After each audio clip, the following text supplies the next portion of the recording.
Hey, beautifuls. Thank you so much for being here. I know I usually go a little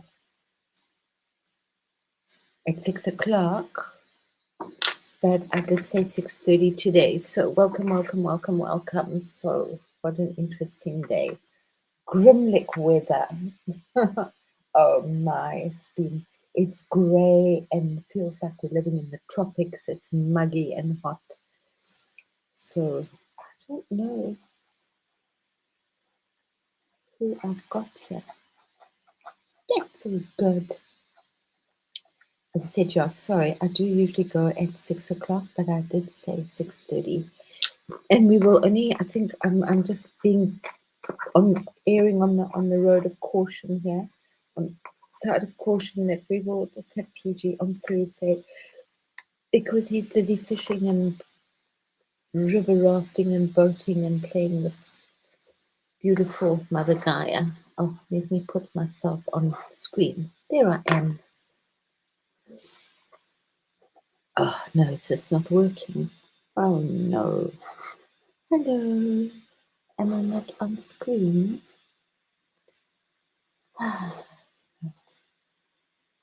No. No. Or am I also black? Oh no.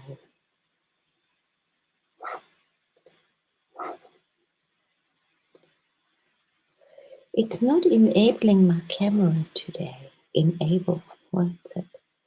Disable camera. No. Oh, so many crazy. It doesn't matter. We can just have beautiful pictures for today. I don't know. I push buttons and I don't see which buttons I'm pushing, and then I have to figure them out later on. So at the moment, I'm a black thing. So we'll just put my best friend there, my little Ganesha. So today, yes, let us light some incense and welcome in this beautiful magical day. It's very still. The energy is very different. It's like a lot of the world is holding its breath or taking in a very deep breath of divine energy. It feels very it's almost pregnant with possibility, but it's definitely not a boring stillness. It's a very vibrating stillness at the moment that I'm feeling, and it's working well with me. Just moving up into my atmosphere where I like to be. It's been a very interesting week when I went into silence and into meditation. It just took me up to my places and just to being back in the still point of my heart. That's where I'm most comfortable. I definitely had a very different life to most people. So everybody's life is unique, but yeah, mine was very unique. So clearing these beautiful temples and clearing the energy above and the energy below, that we bring it into the stillness, into the still point of our divine heart.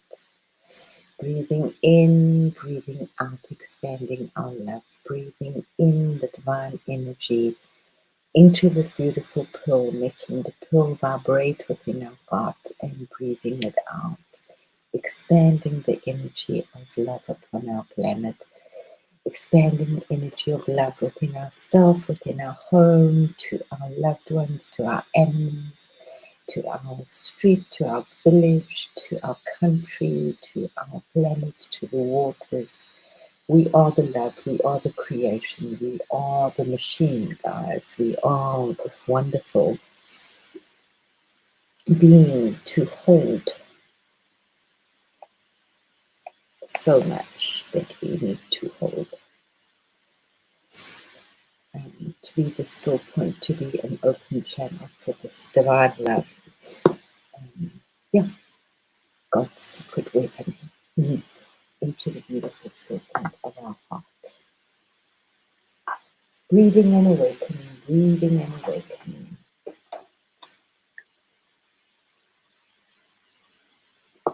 Anyway, I'm very glad that I'm where I am at this stage in my life.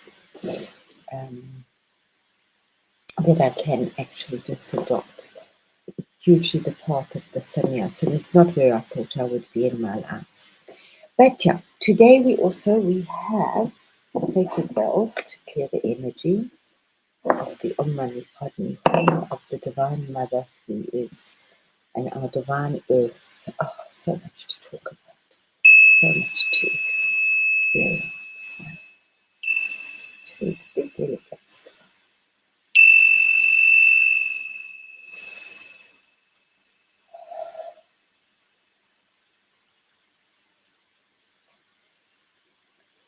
And today is the sacred feast and memory and birthday and all sorts of days of Mary Magdalene, which for me is just, she was, I didn't have a religious upbringing at all. I didn't really know the Bible. I think we still have Bible, they taught religious instruction at school. So that was the little bit that I had. But it wasn't like heavy and dogmatic, because without that I wouldn't have known anything about the Bible.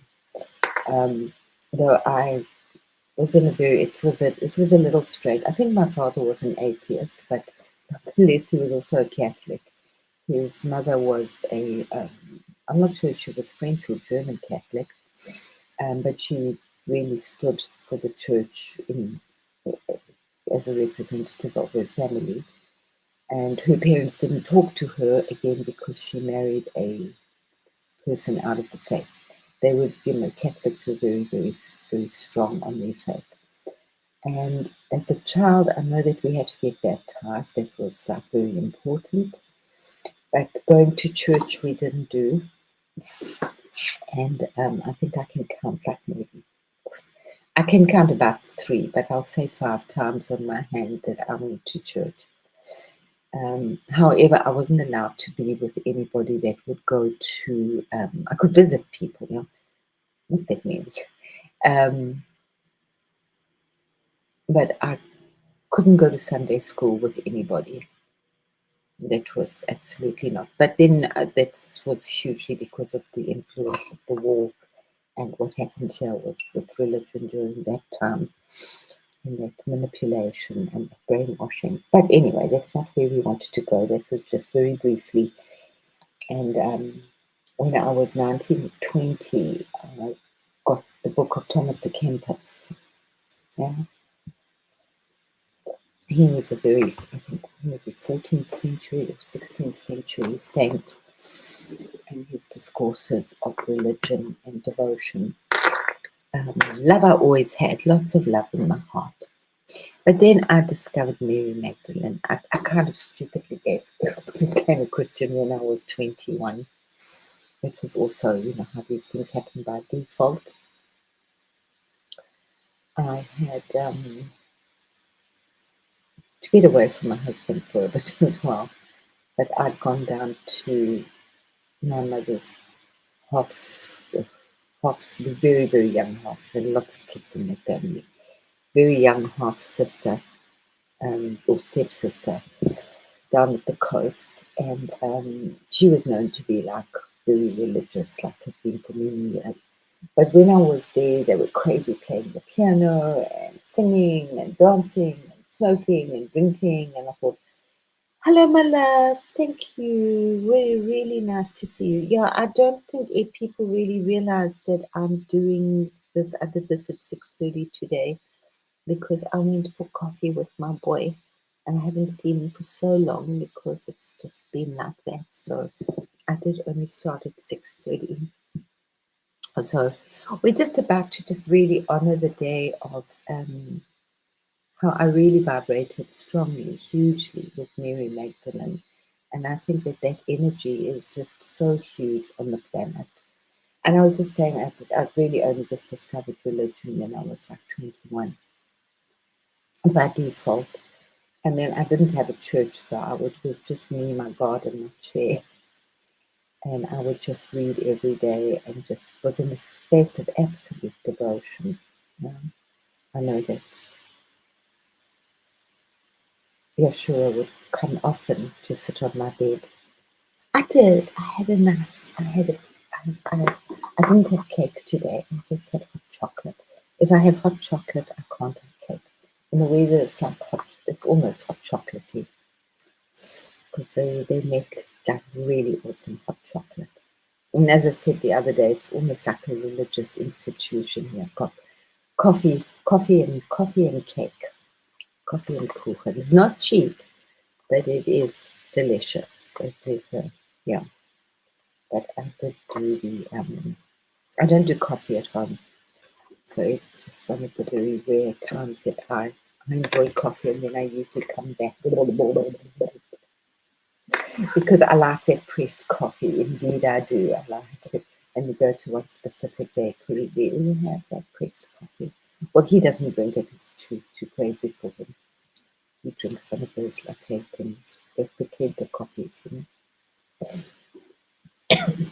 So for me, I just absolutely adored Mary Magdalene. She was really very, very strong in my life.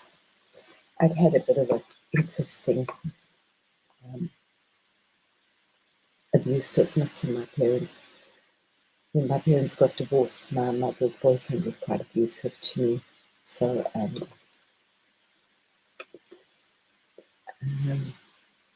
this kind of things kind of lead to one thing and another. So by the time I was 21, life had been like a little strange to me. And I really absolutely adored Mary Magdalene, and she was my absolute goddess. She was my savior. She was my holy one. I think I liked this crazy aunt who lived next door. She was an actress, and I think how old was I? About 12 or 13. My parents got divorced when I was 10, 11. This is also a very interesting, strange story, but I won't go into that right now. Because they still worked together. Okay, so they were still together. They worked together, but they didn't stay together. So my life was always a little confusing. Well, it was normal for me. And being in Germany, it's very normal for a lot of people to work like that. But in South Africa, it was very strange.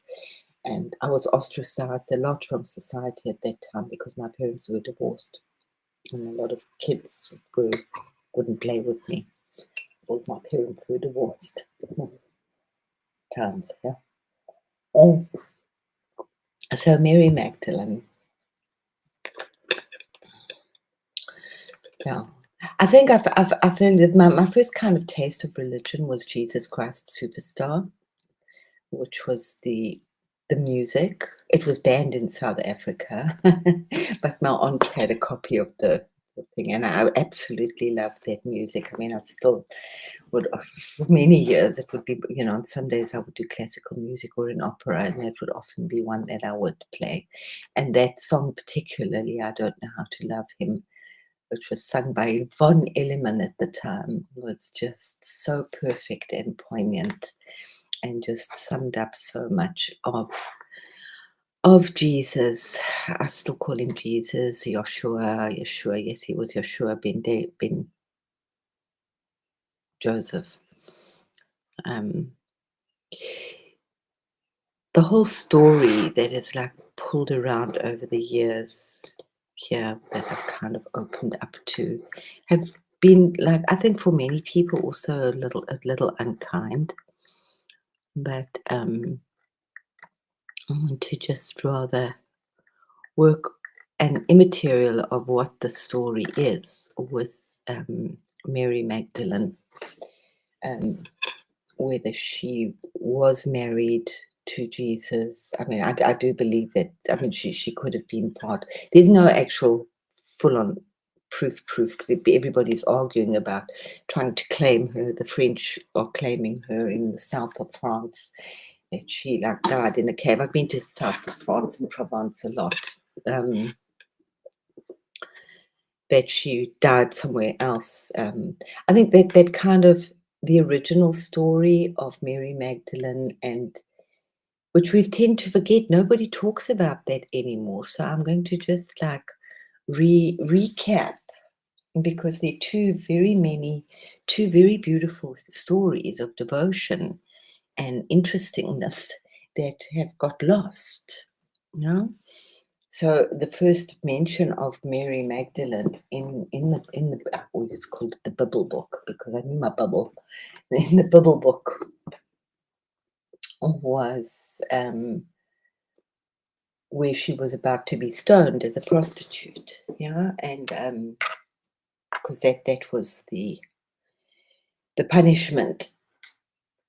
The law was to stone until she to death. It's also a Muslim law, but anyway. So, and they asked Jesus what to do, and if I remember, I haven't looked at this for many years, that he wrote in the sand. And took his time. He did a lot of writing in the sand. If anybody remembers. And then he said, "He who is without sin, cast the first stone." And the story goes that one by one, everybody left, and there was nobody left to stone her. And he just blessed her, and obviously there were tears, and he told her he loved her and said, "Go and sin no more." And she became this is the old story that we kind of know from the Bible times, yeah. And she became an absolute devotee and follower of Joshua, and was always a companion of his. And then there's the other story where, I mean, there's lots of stories that are just in the Bible book. I'm sure lots are left out, but these are just the ones, if we remember, that we, that were important for me. As I say, I only got to first read the Bible when I was 21 plus. And her devotion, where she had this spikenard, was the beautiful ointment and the beautiful perfumes that she had in this beautiful alabaster bottle, which was in a little box. She had all these beautiful unguents and perfumes. And she washed his feet, and she massaged them and anointed them with these expensive oils. She just lavishly poured upon them.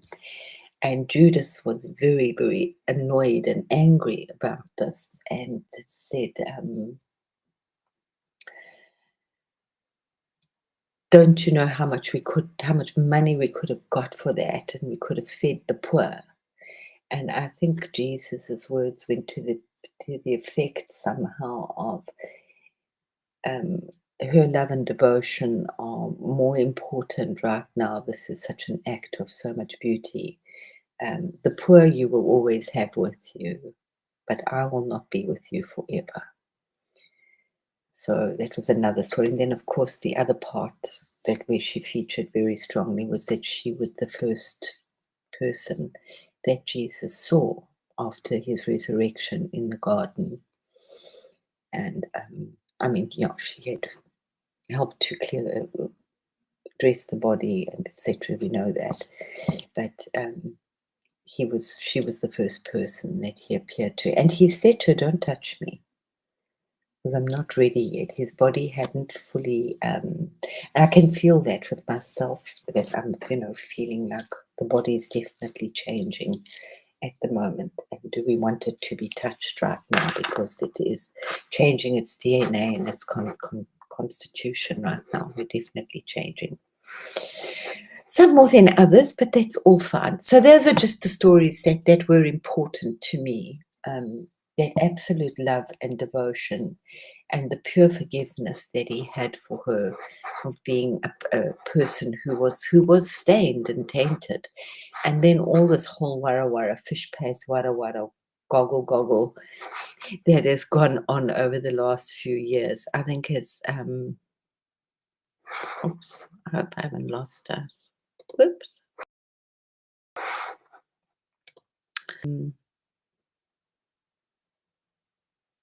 I know, aren't they just amazing? Jesus Christ, superstar. we got to go and listen to it, but you got to listen to it like full on tilt from the beginning, and really, just really hear it as a big on opera. When you walk across my swimming pool, look at all my trials, and they were so stoned and goofed. Tribulation sinking in a gentle pool of wine.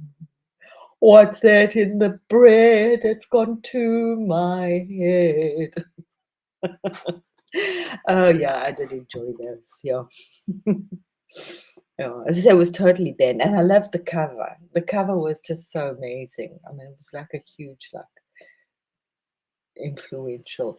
It was along with that. I said that this auntie was an actress next to me. I was actually even younger. She'd just come back from England, I think. And there was that, and there was Ziggy Stardust, and there was Cream. Oh, so that was Eric Clapton then, huh? Yeah. Mm. She comes in colors everywhere. She combs her hair. She's like a rainbow. That was Queen. Yeah. So those were those very, very, very, and of course, I mean Ziggy Stardust. I just totally adored that boy, but also on a very different level, just as one crazy person to another. Yeah, I wasn't your average groupie. So yeah, so then over the years here, I don't know when it started here. I mean, I think it started with the Da Vinci Code. I mean, I'd often thought, you know, that for me, Jesus was a woman in a man's body because that's how I saw him. Um, I thought those 18 years. I said I will know about them when it's meant to be. I mean, I have no doubt in my mind that he travelled definitely to Egypt, and for sure, absolutely to Tibet, to India. Um,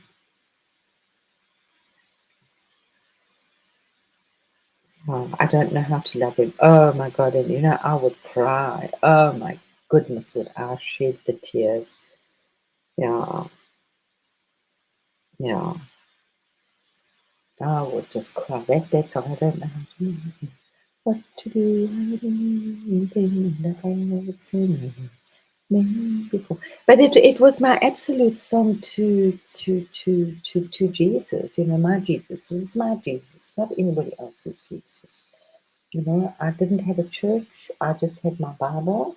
I got the cheapest I could get, the cheap Bible. I was speaking in tongues like a lunatic, being anointed like immediately by the Holy Spirit. Um, Jumped back on the train back to Johannesburg, which was like 1,000 kilometers away. Had shared the compartment with some, I don't know, they were Baptists or Presbyterians or something. They came around, but they were very far away. I had no church. I had no, and it was just me, God, and the Holy Spirit, and many, many interesting stories how I would wake up in the morning to be there. And then my husband also just left because I said, God, if this is meant of you, he will go. And he did. But anyway, interesting that Mary Magdalene was actually, yeah. I know. So and they, in a way, I mean, I hear them, and she was, so those are the stories now that she was a high priestess, and she came, her surname was not Magdalene, she came from a place called Magdalena, and her father was very wealthy. I mean, he wasn't a poor person.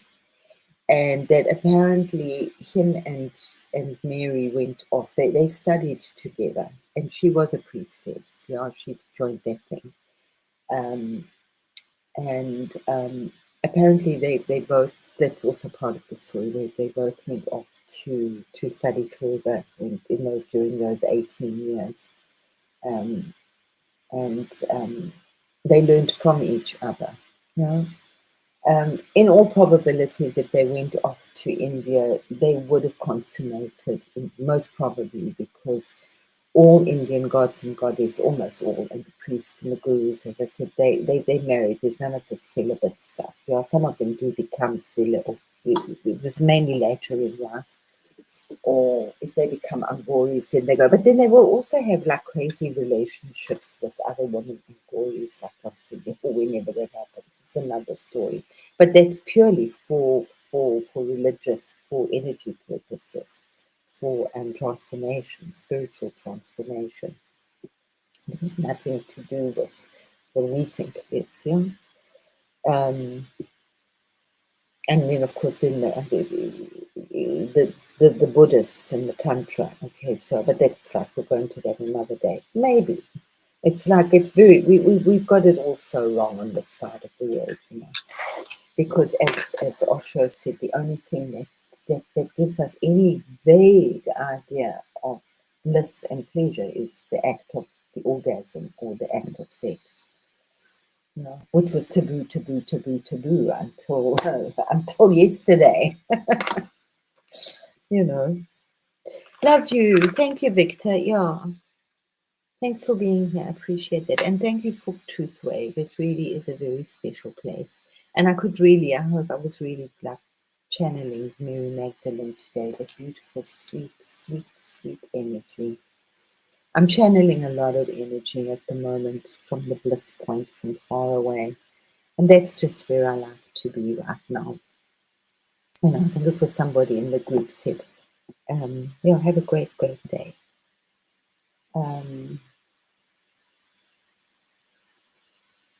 Well, I won't mention names, that's not fit. Yeah, like people in this group are very young, very young.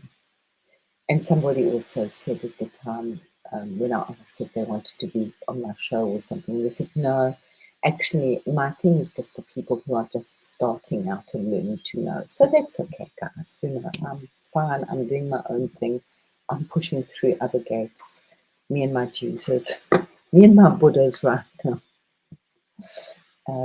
It's just to be still and remember this Magdalene stuff, yeah. So yeah, off they went. So then there's also the thing that, you know, Jesus didn't die, and he went off to, and then they went to France, and then they had at least one child called Sarah, and there are quite a few people who are proclaiming to be a reincarnation of her and channel her, and this one's a fucking channel, that one's another fucking channel. And, oh God, sorry, I'm over it. Sometimes I'm very over it. There was one, I'm not even going to mention who she's saying that she's channeling, and I was taking my walk today. I was looking for actually if there were any meditations by her. Sonia, what's her name? Oh, yeah, I know her by her spiritual name. And she's passed for quite a long time. And there's somebody who's quite big, that Griezmann woman. I kind of have respect that she's like now saying that Sanyana, that she's channeling her. I listened to like 3 seconds of it. Bullshit. I do not. I was taking a walk and it just keeps just like, I do not believe for 1 second that she is. She's channeling some good stuff in her higher self, but don't think that she's channeling that person at all. That work is so beautifully protected. She doesn't need to channel, and it's also she doesn't need to come through anybody. You know, it's just like money, clickbait, ego, part of the 3 locks that we need to unlock. The first lock, the second lock, the third lock. But back to my beautiful Mary Magdalene. So immaterial of, and those stories, you know, they kind of destroyed my Mary Magdalene. And I think it could have really destroyed a lot for a lot of people. Because you know, now Mary Magdalene is this pure soul that was brought up pure and was a priestess, and she had no drama in her life and no mess, and she was untainted. And, you know, there's a whole lot of us that really didn't, you know, got raped and abused, and, you know, that was Mary Magdalene was always beautifully there for those people that didn't, you know, that kind of got pulled through the bush backwards, you know. And she was a very blessed sanctuary.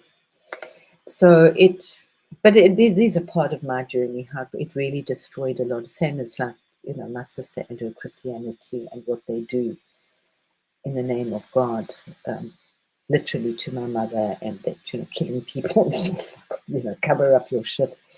and really wobbled my own faith big time. And my faith was so pure and so big and so whole and so on another level. So I've had to restructure it, and that's why I go very much into, and it's a big calling, the Indian stuff, but on a huge level. Very, very deep, very down, very deep down, very deep up. I'm really dipping into places most people haven't dipped into, and being revealed a lot of stuff. Um, because there's definitely some God for everybody, yeah, and very deeply, deeply, deeply in love with Shiva, who is of that same lineage of Christ, of Jesus, of Buddha, of Paramahansa Yogananda. That's the lineage I like of Babaji.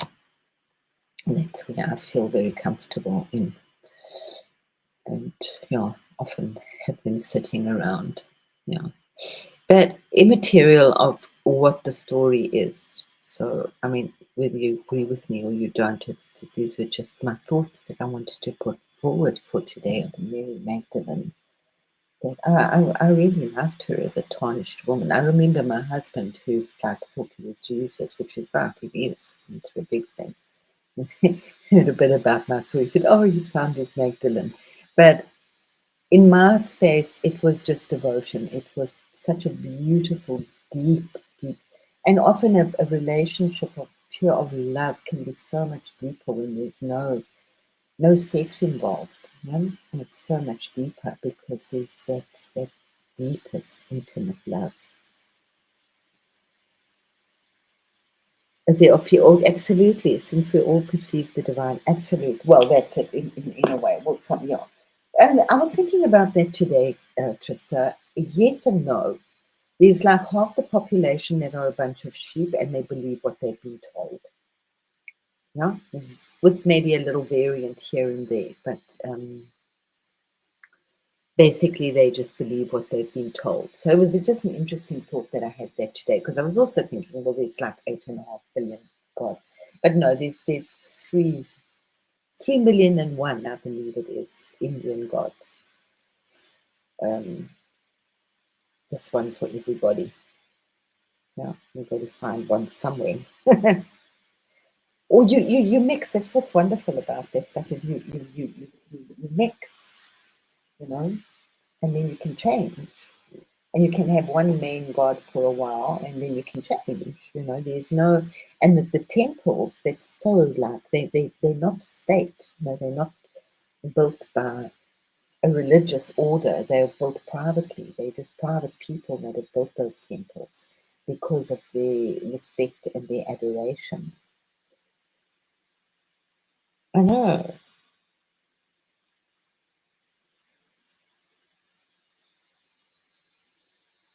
But that gives life. So I'm not quite sure what you mean. Yeah, no, the Indian, I mean, I would love to hear your things. I haven't been to India. I kind of missed that. Maybe I will get there. After America, I did say, oh, India. But I kind of life got in the way. But for me, the big thing, and I think it destroyed a lot for in our Western, a lot of people needed deeply the Mary Magdalene that was going to be stoned, Um, there was somebody else who doesn't. It doesn't. One day we will know the truth. They shall stand before us and she'll say, "This is me, and this is what happened." And maybe she was a temper tart. Who knows?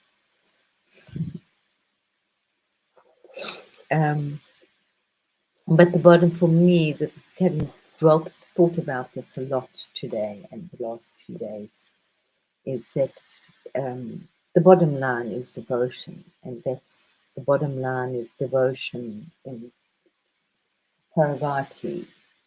It's devotion. It's part of the sannyasin. Not everybody has devotion, and that's also fine. Yeah. But for Mary Magdalene, at her essence, represents pure, unwavering devotion, not just to the Master Yeshua, but to the living current of love itself. For centuries, her name was weighed down by distortion and controversy. She was painted as a sinner, then reclaimed as a saint, a priestess, a bride, even a mystic initiate. But beneath every layer of interpretation, one truth remains unshakable. She is the embodiment of the heart that chooses love no matter the cost. Mary Magdalene stood beside the Master not as a shadow, but as a mirror of devotion. Her presence reminds us that the path is not about perfection or purity, as the world measures it. It is about a fierce, tender loyalty to the divine. Even when the world twists the story, the thread of love remains intact. When faith wavers, when humanity's judgments, history's distortions, or our own wounds muddy her image, she whispers, "Return not to me, but to the love I served." Devotion is not in names or titles. It is in the breath you give to the beloved. She is not here to be worshipped, but to guide the heart back to simplicity, to love as she loved, sweetly, steadfastly, and beyond the noise of the world.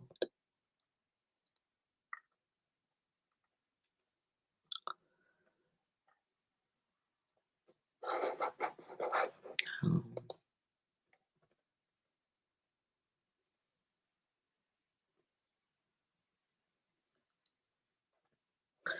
Yeah.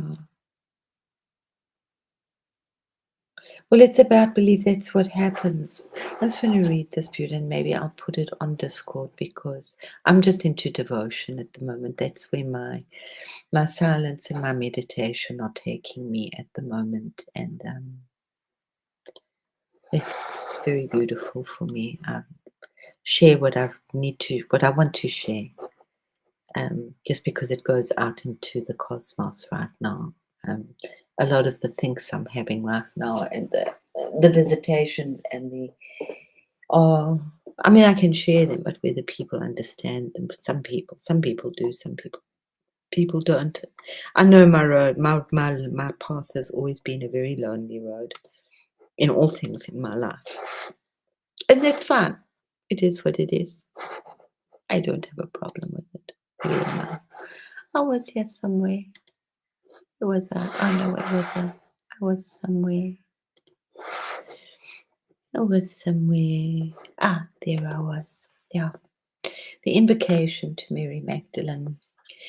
Beloved Magdalene, heart of devotion, you who stood in love when the world turned away, teach my heart to be steady, teach my breath to be a prayer. Wash away the noise and the stories until only love remains. I walk with you in stillness, not to worship, but to remember. The beloved lives in every breath. Guide me back to the path of sweet devotion. Let my heart be as yours, unshaken and free. And it just like links in so much with this time of Shavan right now, which is the time to remember Shiva, which is such a huge, huge, huge story. And the story of Parvati, which is yet again a story of devotion. And that story of Shiva, which is also of absolute stillness and devotion and himself. And then, of course, we have blessed divine Ganesha that pops his head in tomorrow. He's not really part of the story, but because I absolutely adore Ganesha and have really like meditated deeply with him daily, daily, daily. Blessed Ganesha, and walk with him and Shiva daily. Yeah. Very part of my integral part. But I miss the days when it was just simple, and I just had Jesus and Mary Magdalene in my life. Yeah. But that's what happens with in what your statement here, Trista, is there are a lot of gods and goddesses um, in India that are not really worshipped at the moment, and they know this stuff, yeah, that the more that you worship a god, which is why this whole Jesus cult is so big, the more that you worship somebody, the more energy you give something, the stronger it becomes. So even the Ganesha almost died, yeah, and it was only in 1800s that somebody he did this whole one-man show on Ganesha and took Ganesha around the country and that got people to understand and like embrace Ganesha again, especially in the south of India. And now he has this deep, deep, deep reverence all over.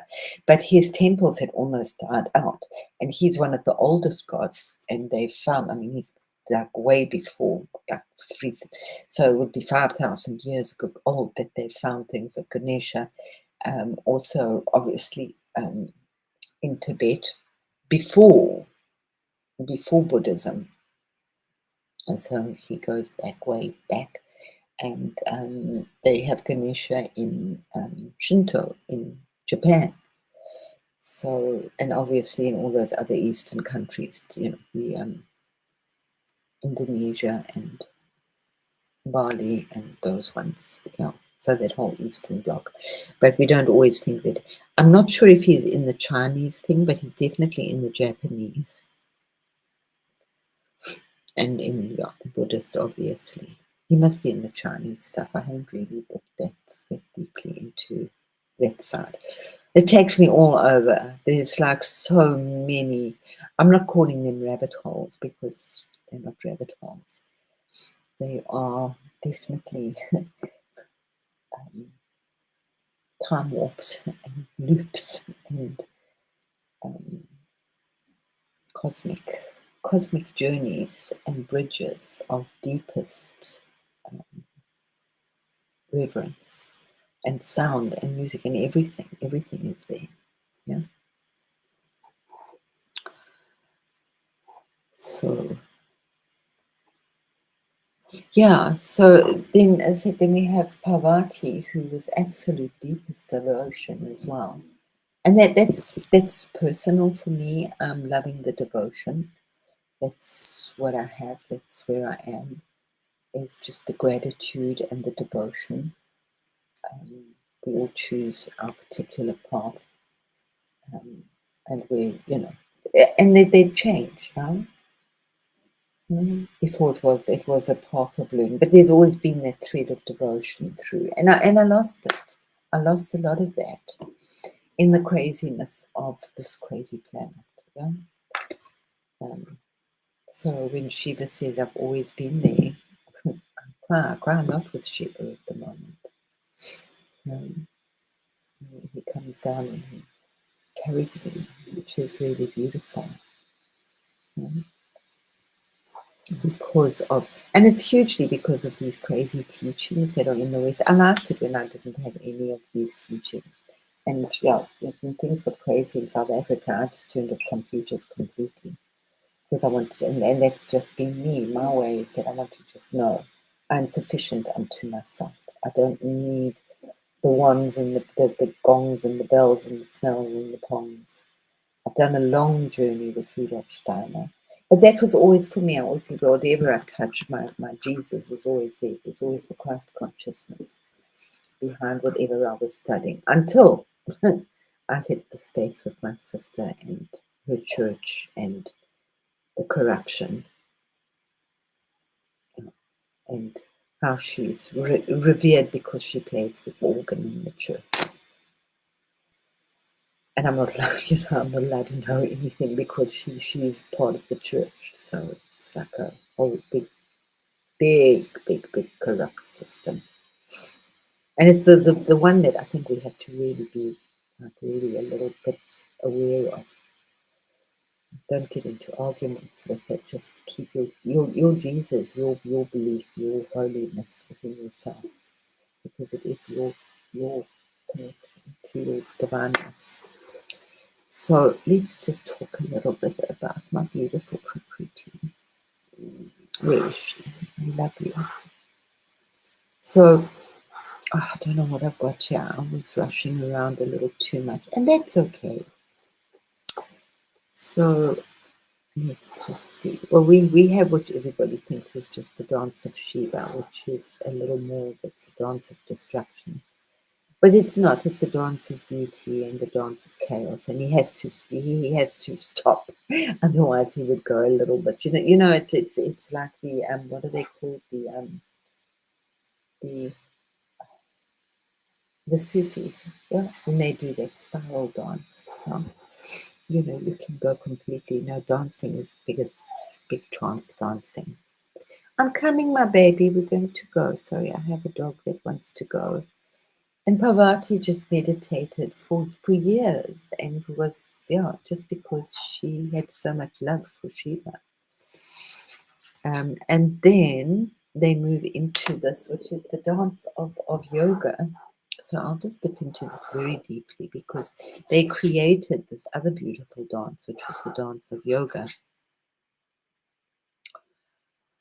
But before that, there's also the dance of the Kama Sutra, which is not what people think it is. The Kama Sutra, I think I must get my dog a treat. I'll be back.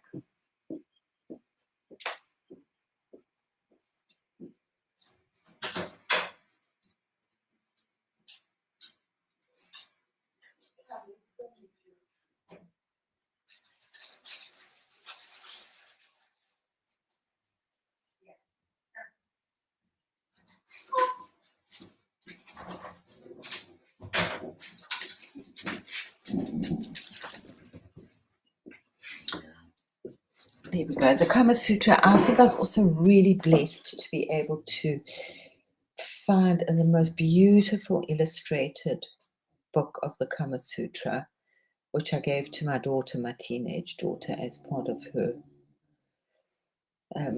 explaining to her. But it was not just the sexual position. It was really beautiful, very ancient, drawing pictures in it, beautiful paintings. But it explains how beautifully, and it's such an art. It's not about, the last thing it is about are the sexual positions. It's about the art of music and of food and of sensuality and of smells and oils and poetry and storytelling. And at the end of this wonderful union, he takes her up onto the roof and tells her about the stars. He definitely doesn't roll over and fall asleep. So it's a beautiful, beautiful sensual art, with just that union, the intimacy being only a very, very small part of it.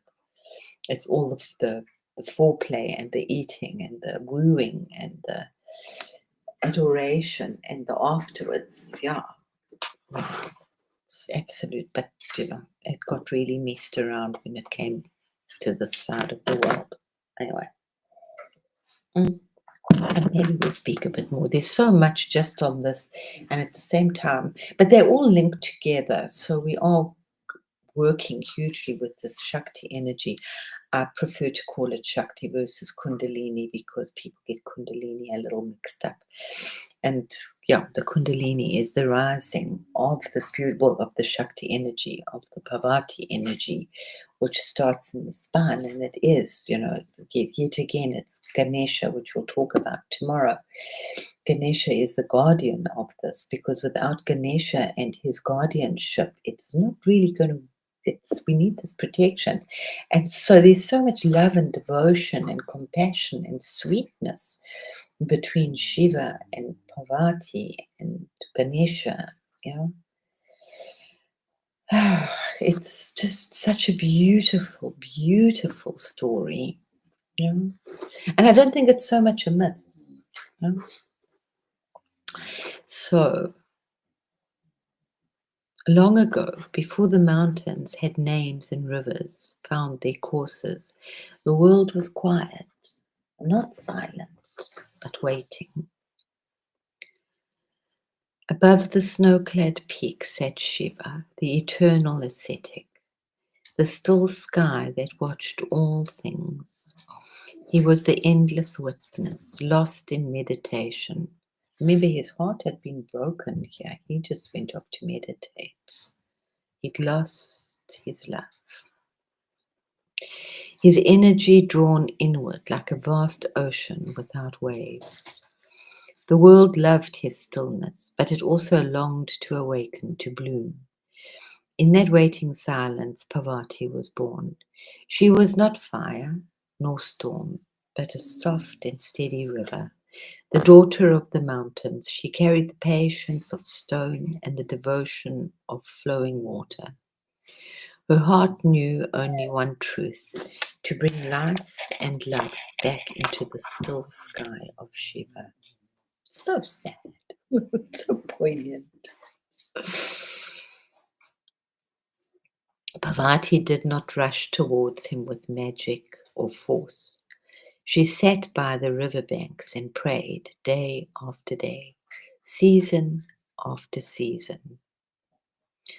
Her devotion became so pure that the winds stilled, the earth softened, and even the stars seemed to lean closer. Her love did not disturb Shiva's silence, it melted it. One morning, after countless moons, Shiva's meditation opened into a smile. He looked upon Parvati not as a distraction, but as the completion of his own essence. Beloved, he whispered, you are the pulse to my breath, the dance to my stillness. Without you, I am the void. With you, the void sings. The union was not the clash of two forces, but the meeting of sky and river. From this union, Shakti stirred. She was not a serpent of fire, as some feared, but a stream of nectar rising softly from the root of creation. Shakti flowed through Parvati's heart, through Shiva's crown, weaving them into one being, a bridge between earth and cosmos. As Shakti rose, the world awakened. Flowers bloomed where Parvati walked. The mountains sang Shiva's chants. And from their union came Ganesha, the gentle guardian of all things. I don't think he's that gentle. Ensuring, he's a bit sweet. Ensuring that Shakti would always rise in joy and never chaos. Yeah, and it's interesting wherever, Parvati moves into Durga, which is like then moves into also many different like aspects of Kali. But let's just try and think of her right now as the beautiful Parvati. But yeah, every man knows, what was that in the Celtic thing? What does every woman want? Yeah, and whoever it was, Percival or whoever, set off all over the world to find what a woman wants. And what a woman wants is her own way. So don't stand in her way. Otherwise she'll turn into Kali, which is what happened. Tell her what to do. So yeah. So beloved Parvati, this is the beginning of yoga. Shall I teach you to dance? Which is yoga is the movements of yoga are the last part of the devotion of yoga. Yoga is illumination and meditation, and then there's the movements. It's not as the West think that it's Lululemon pants and all these fabulous positions. But it's the stillness again. Shall I teach? And the best thing why you do yoga is to get to the death position. To teach you the dance of yoga, where stillness and movement become one. She nodded, and thus began the eternal dialogue of yoga. Shiva, or Adi Yoga, who is the first yoga, the first teacher, revealed the secrets of union. how the body becomes a temple when the breath is steady. Through that, there's this other interesting story, how the mind becomes clear when anchored in the heart, how Shakti, the living energy, can rise not as chaos. I mean, it's like, if you can rather visualize it as this absolutely sensual tango, or a Spanish dance. They do these amazing dances, and that is like a yoga. Yeah.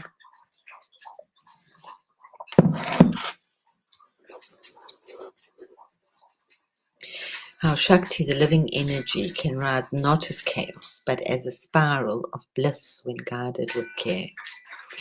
Parvati listened not as a student alone, but as a partner. She asked, what of those who cannot sit in caves? What of those whose hearts are bound by the world? It was one of my biggest ways of grounding. I had so much energy at some stage that I would have to go out dancing. I would like go out at 12 o'clock at night, 2 o'clock in the morning, and go and dance completely wildly at gay clubs because other ones weren't safe. But at least I could go and dress and dance and be fabulous, and then I was okay. Especially if I've had any trauma in my life, go and dance it out. Whatever, just go and dance. It's a very safe space.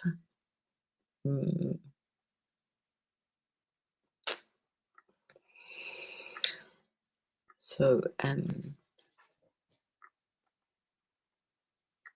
the secret of the yoga, they didn't give it to me very nicely.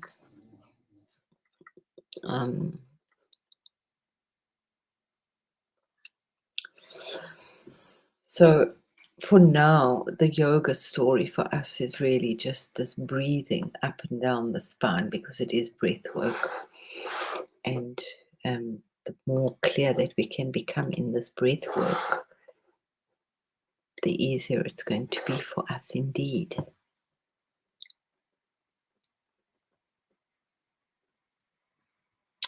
Go, my sweet, enjoy, and my gentle end. Thank you very much for being here. So I appreciate you being here. I hope I didn't miss you too much there.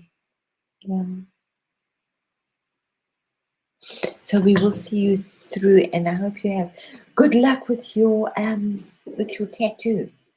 What a beautiful day to have a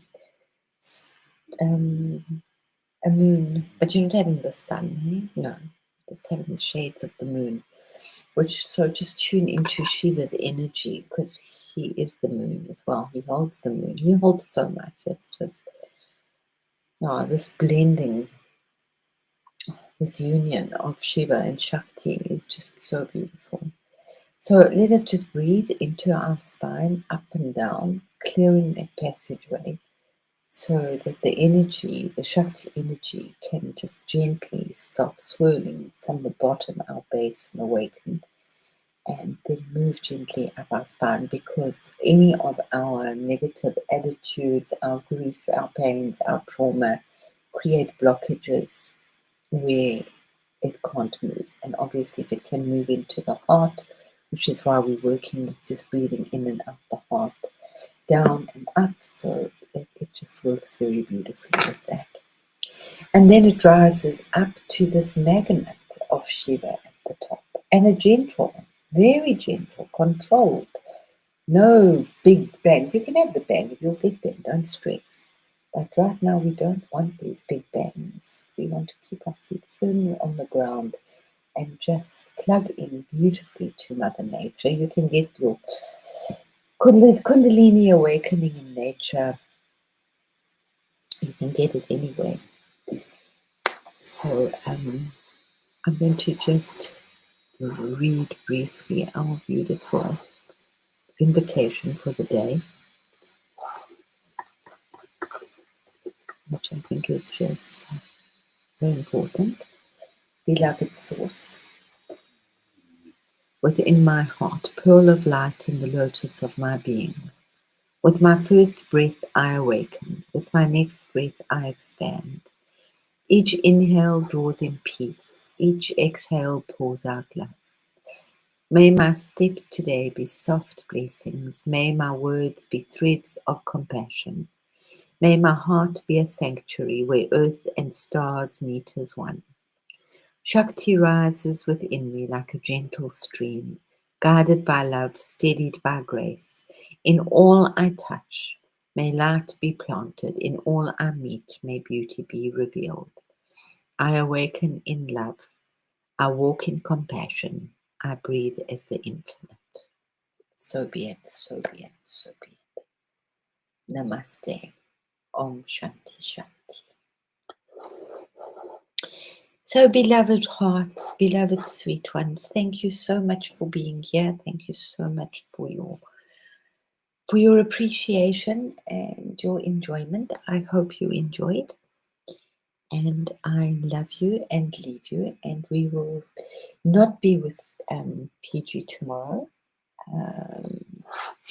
But we shall definitely have something. Oh, something flashed across my computer. But we shall definitely have something interesting on the horizon. So in the meanwhile, you can just think of, it looks like he's booping her. You can think, we'll get to our beautiful Ganesha tomorrow. We shall definitely explore a little bit, some more passion and some more devotion. There's just so much love and passion here. So, but yet also in this deep stillness, in this deep embrace of the energy of the mother. And when we get through this gate, it's going to hugely be an awakening of the male energy. So there's just so much just happening at the moment. So I'm just enjoying my stories that I'm working with because they're just so beautiful to put that energy out. So I love and leave you with beautiful, beautiful love and sweetness and all things wonderful. And have the most beautiful and amazing day, everybody. So thank you very much for being here, and stay in the stillness of your hearts.